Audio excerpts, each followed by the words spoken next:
The car jerks slightly as uniformed security vehicles block the road ahead, their lights flashing in sharp daylight.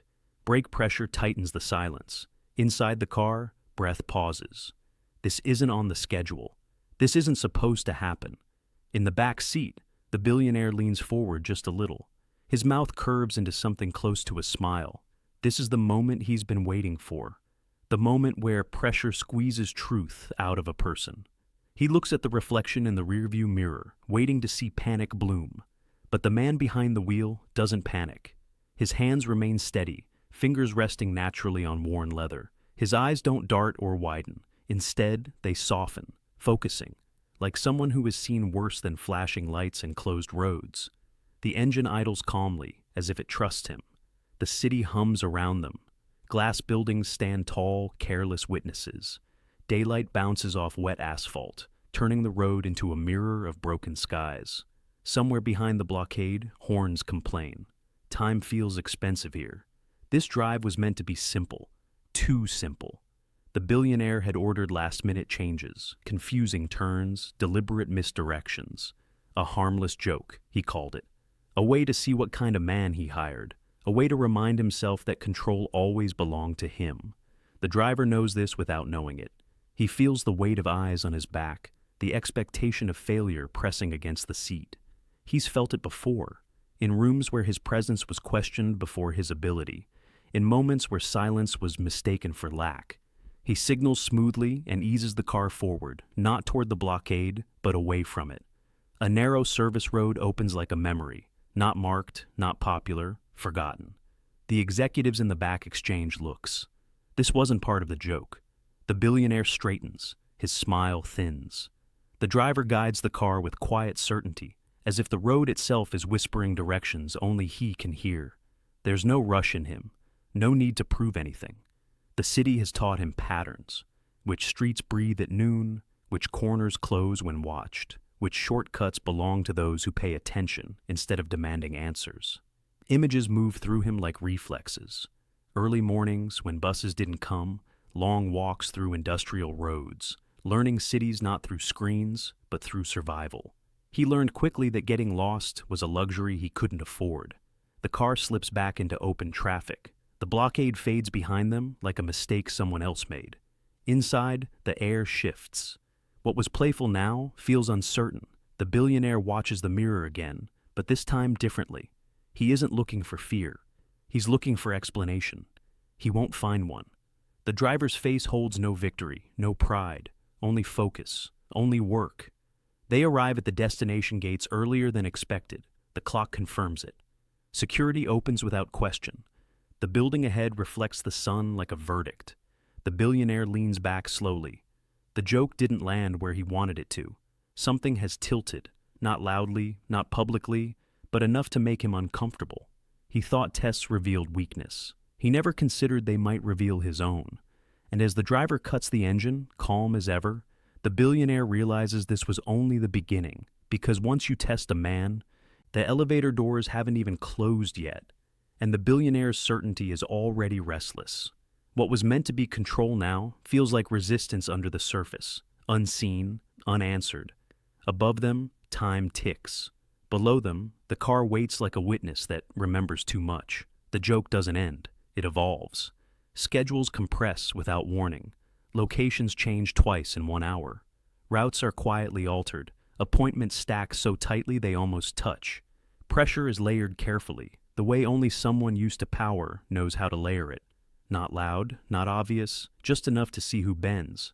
From the driver's seat, the world keeps moving. The city opens and closes around him like a living thing. Traffic surges where it shouldn't. Streets choke without reason. A sudden protest spills across an intersection, colors and movement blocking the obvious path.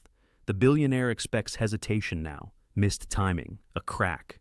Instead, the driver slows before the chaos appears, easing into a turn that feels intuitive only because he has learned to listen before reacting. He reads patterns where others see obstacles. He treats delay not as an enemy, but as information. Inside the car, attention sharpens. This is no longer entertainment. This is uncomfortable. The driver's past surfaces again, not as memory, but instinct. Years of moving through systems that never explain themselves. Jobs where instructions were vague and consequences were real. Routes learned not from luxury maps, but from repetition, error, and recovery. He learned early that survival favors those who anticipate rather than complain. Another test unfolds quietly, a building entrance closed without notice, security waiting at the wrong gate, executives checking watches with visible tension. This is where embarrassment should arrive. The driver adjusts, not dramatically, not heroically, just decisively. He reroutes through a service loop, one designed for deliveries, not limousines. A path meant for those unseen. The car moves cleanly through it, arriving moments ahead of collapse. Time holds. A subtle shift ripples through the people in the back seat. The billionaire no longer leans forward. He sits still, calculating. What disturbs him isn't failure. It's competence he didn't authorize.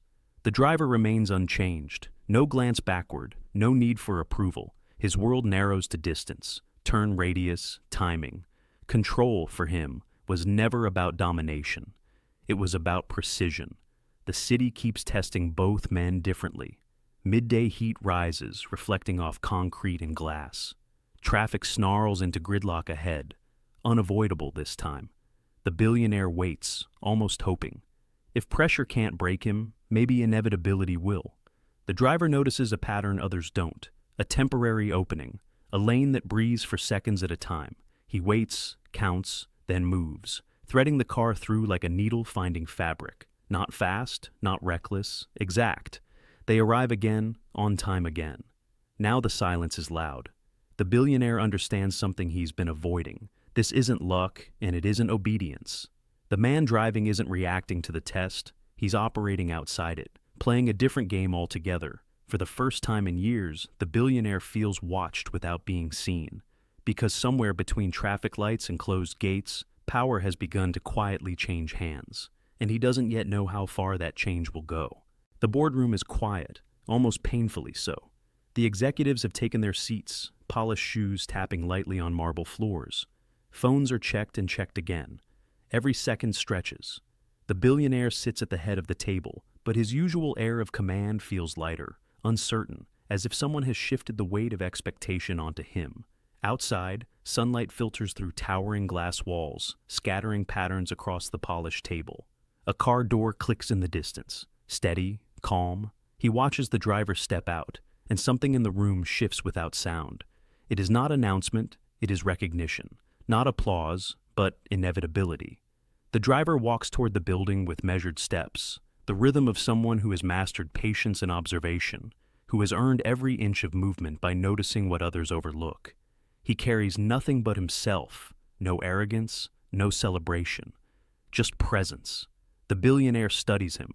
For the first time, he sees beyond the uniform, beyond the role assigned. He sees history written in quiet discipline, intelligence honed by necessity, and confidence that is not performative. He sees a man who could have been anything, who chose to serve in a way that speaks louder than power. Inside the room, the executive chatter fades. Everyone senses the unspoken lesson arriving. The car ride, the tests, the misdirections. They all culminate here, in a quiet confrontation between assumption and truth. Flash-like images fill the billionaire's mind. The driver as a young man, navigating empty streets before sunrise, learning every shortcut, every alley, every rhythm of a city that never waited. Correcting errors silently, rising early, enduring long nights without applause. Intelligence, patience, and strategy. Not taught by institutions, but by life itself. The billionaire shifts in his seat. He had thought he was measuring skill, testing obedience, confirming dominance. Now he realizes he has been measured. He has been tested. And unlike the game he imagined, the outcome is not failure for the tested. It is revelation for the tester. The driver takes the seat across from the billionaire, not to argue, not to demand acknowledgement, but simply because the room requires his presence. He doesn't speak. His calm contrasts with the tension that once felt normal, and in that silence, the billionaire feels it. Respect, quiet, earned, unavoidable. The city outside continues, indifferent to the small drama inside its towers. But in this room, the rules have changed. Control, authority, power, they are no longer what the billionaire thought they were. Competence and dignity quietly rewrite the story. He had tested the driver as a joke, and yet, in the unfolding of a simple day, the driver had outsmarted expectations. Patience had outpaced arrogance, and quiet intelligence had outshone display. As the sun begins to lower, painting the room in golden light, the billionaire finally exhales, not in relief, but in understanding. He does not reach for a word. There is no praise, no recognition needed. The moment speaks on its own. Somewhere between the mirrors, the streets, and the polished floors, one truth stands unspoken, yet undeniable. The measure of a man is not how he reacts to games, but how he carries himself when the game is turned against him. And in that silence, the lesson lingers. Some people don't raise their voice to prove intelligence. They let the world underestimate them until the truth arrives on